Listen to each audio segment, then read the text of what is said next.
Buntag mga ka-idol, natay nakita karon nga susi. Inday kang kinsa ka ning susi. Susi ni sa Badya. Diha sa kurbada nga bahin ni sa ubos-ubos ini nga akong gipuy-an. Ya mga ka-idol, duha ka buok susi o isa sab ang kuan ni susi sab sa pambalay tingali ni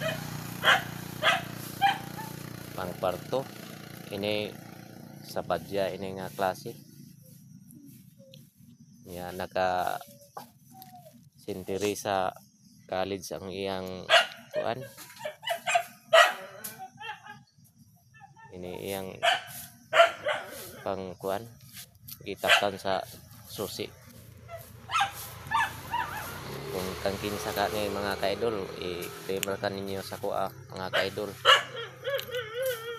Di alam ni sa may litsunan mga ka-idol.